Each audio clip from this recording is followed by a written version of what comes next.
Okay, so first things first, we look at the OPSW only en passant parce qu'il me l'a possiblement pas vu sur vidéo les autres and English is the best common language.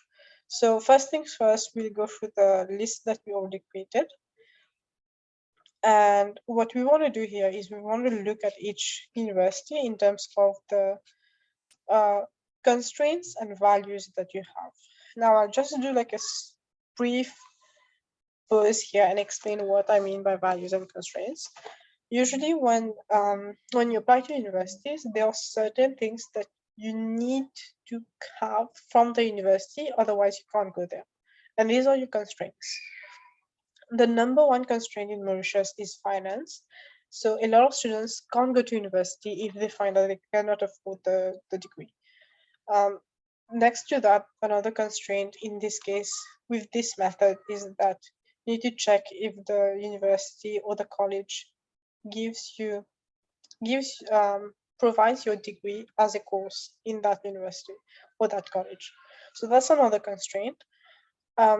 Beyond that, you can have a number of constraints, and that will be dependent on your personal situation, on your personal case. Next is values. I already sent you all a worksheet about how to figure out what values you have for university. As I mentioned, in this case, the person's value is that he needs to get a degree that's recognized by recruiters and like a formal accredited degree. So that's where we're coming from. And when we go on the websites of the different universities, that's what we'll be looking at. So the first thing I'll do is I'll go on the university website, of course. You can find the university website directly on the Google Maps. Otherwise, what you do is just go on Google and type McGill University. You should be getting the website on the first hit itself. So we go to the university website here. I'm just going to share my whole screen actually. Just give me a minute. Here you have the full information. Your primary source of information for application should be the university website. Why am I saying this? Is because agencies have a partial understanding of what the university offers. They also have like a communication gap. So the university gives them certain information, then they give you that information. So if you know how communication works, sometimes information gets lost, sometimes information gets confusing, the person does not relay the right information. There's a lot of different problems that can arise. So the number one place you go for any information about a specific university is directly to the university itself. So that's what we'll do. Remember that I said that the constraint is finances and climate and location, and that the values are accreditation. So what I'll do is I'll just open the sheet that I did with the other batch. I already filled it with the other batch. So there's going to be certain information already here, but I still go through this information again. So let's say that we start with McGill again. So what we're going to do is, we know that the university has the list that I had on Google Maps has 19 universities, 19 places. Sorry. These 19 universities are going to be here. And because finance is such an important constraint, we're going to have a few columns that's dedicated to finance. Next thing is whether the degree is available. And we want to look at whether the degree is available in bachelor degree and master's degree, which is B and M. And next is whether the university allows transfer application. Last is about recognition, is about whether the university has an accreditation, has recognition with how do you call this, employers, sorry. So we'll start filling this in. There's two ways of going about it. Either you have both of your, one screen is the university website, one screen is your Excel, and then you just keep filling as and when you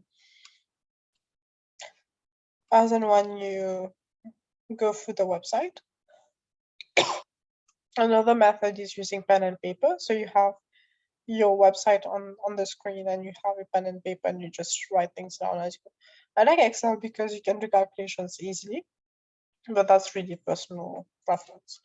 You can find also other methods of noting things. You can, if you're using your phone, you can screenshot and keep it in a private WhatsApp group, anything that works for you. But you need to have a record of information. And this is going to be really useful later on. So first things first, tuition cost per year.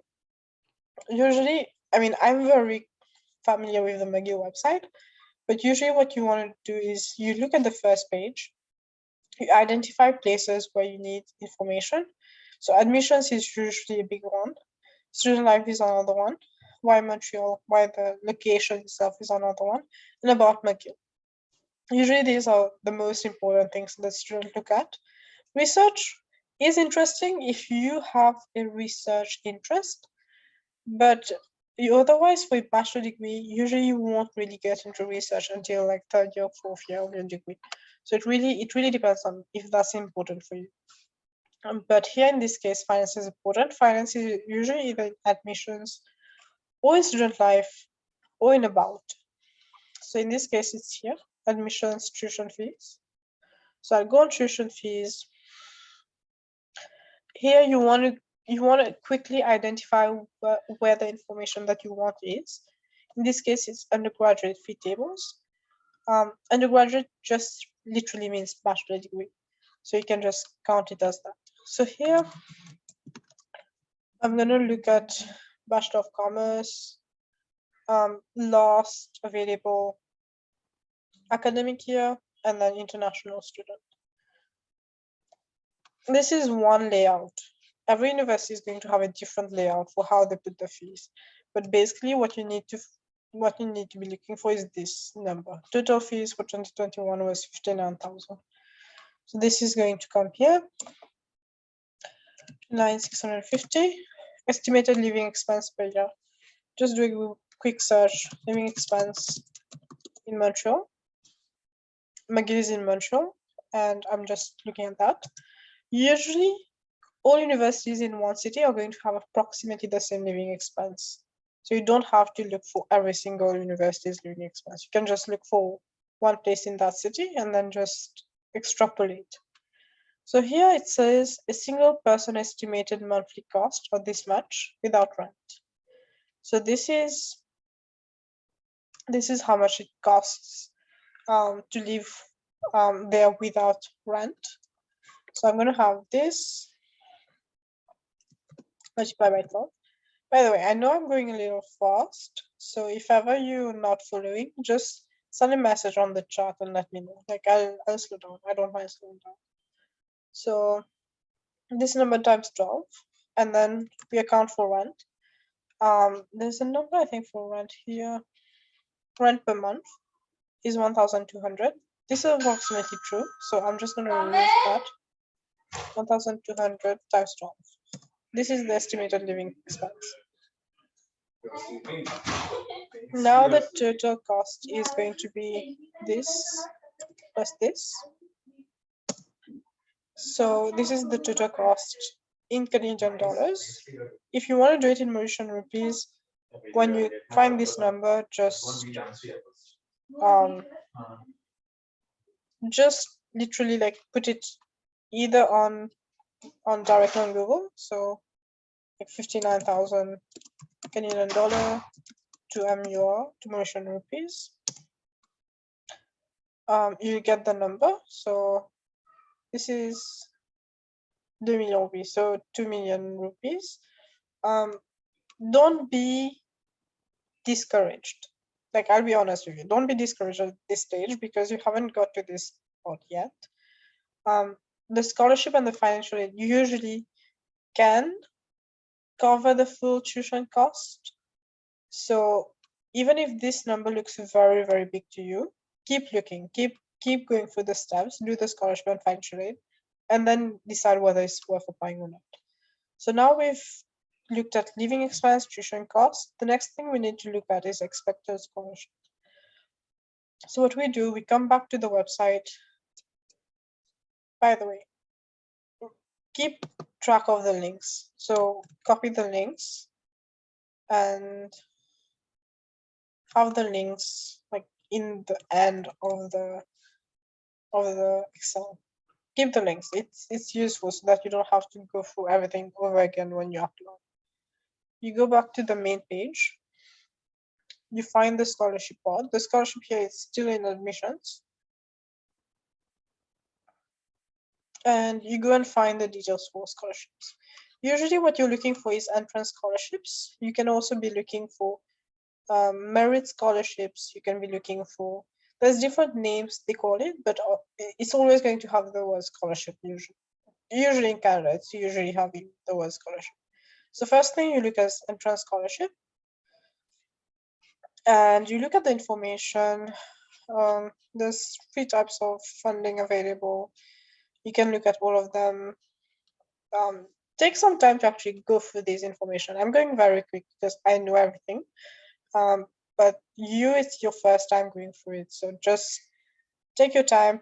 If you don't understand a keyword, go on Google, search it up, understand everything. If you can't understand it from Google, feel free to just send me a message and ask me. I really don't mind. So go through it, find out the information, find out how much you're eligible for. So in this case, $12,000 scholarships are only available to Canadian citizens or legal permanent residents of Canada. So you'd only be eligible for the 10,000 at most. So what you do is you write expected scholarship, maybe 10,000 because you have 3 A stars, you're an excellent student, you have a lot of academic, and you did quizzes, competitions, you won, that kind of thing. So maybe you think you can get 10,000. Maybe you think you can get more, because in this case I looked at only one scholarship, but there's also 1 year entrance. So I can also maybe count that. So equals to 10,000 plus 3,000. So account for all this. Do the same for financial aid. So earlier we found the link for financial aid. McGill financial aid. There's 2 names for financial aid in Canada. And I'm going to explain what financial aid is as well. Either financial aid or bursary. Both of them are used. What is that? You're probably familiar with what a scholarship is. A scholarship is given to you according to your grades. So it's according to your exam results. If you got great results, you're going to get a good scholarship. If you don't get great results, you won't be able to get a scholarship. But okay, just a side note here, that's excluding any athletic scholarship, by the way. If you have questions about athletic scholarship, just put it in the chat. I can get to them afterwards. But otherwise, I'll just skip them for now. So what is financial aid and bursary? It's another kind of scholarship in a sense. It actually looks at your financial need. So if your parents cannot afford your university, the financial aid covers that amount that your parents cannot afford. It's not a scholarship. So it's not going to cover $10,000. It's not going to be like full tuition fees. It's going to be only what you need. And if you need just $10,000, that is going to be that amount. But if it's not $10,000, if you just need $5,000, it's going to be that amount. So how do you actually calculate how much this is? Usually universities tell you part of the answer. So McGill financial aid, need-based financial aid for future undergraduates. You're going to have to look for the link. And in this case, there's no mention here of how much the university is offering for financial aid. When that happens, usually means that the university can give you until full required money. What that means is that in this case here, you can get literally everything that your parents cannot afford. So we'll keep that in mind. So how exactly will you find out what number this is? Is you do total cost minus expected scholarship minus this amount. Right now it's 74,430 Canadian dollars per year. Maybe your parents can afford just 20,000. If that is the case, then you'll be needing a financial aid of this amount. So you look at this, you estimate how much your parents can actually pay, and then you put the expected financial aid here. This is one method of doing it. But if the university tells you like the financial aid maximum amount is 20,000, then you just write 20,000. So this is how you go about it. Financial aid sometimes is restricted only to tuition fees per year. Sometimes it does not cover any expense. So in that case, what you would do, 13,000 is scholarship, and then the rest is tuition cost. So you do goes to this minus this is 46,000. So different ways of addressing it. You have to do like the calculation by yourself, I guess. But this is how you would do it. If you have any trouble with calculations as well, you can just let me know. I'll help out with this. And then you do the same for the other parts. So availability of my degree. Go back to the home page. Again, look for where it talks about degrees. So here it's final undergraduate program. Same for masters, it's gonna be final graduate program. And ability to transfer, you get it under undergraduate program as well. Recognition is either about McGill or it's going to be in the undergraduate program. Specifically, they're going to talk about the recognition and accreditation of that program. So that's a little bit about how you feel this of Excel. Sorry, just give me a minute.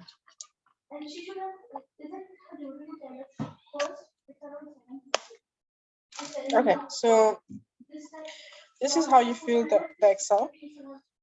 At some point you realize, okay, maybe this university is too expensive, I can't afford it. So then you cross out this one. And once you do that, don't delete it, just put it in red.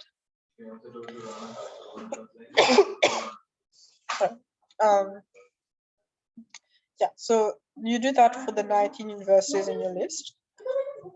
And you'll find out like maybe a list of 5 to 10 universities that you can actually apply to because they meet your constraints and the values that you have, they are in that university.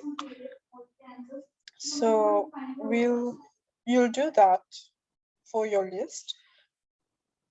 After that, you have to look at the admission requirements, the application requirements. That's another stage. And we'll be talking about that more on Saturday. But for now, this is new information. So I'm just gonna like leave this with you for a bit.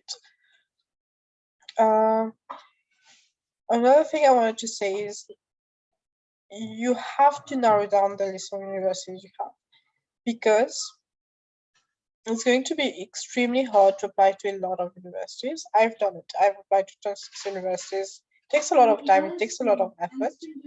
But applying to like 10 universities or so is usually more reasonable.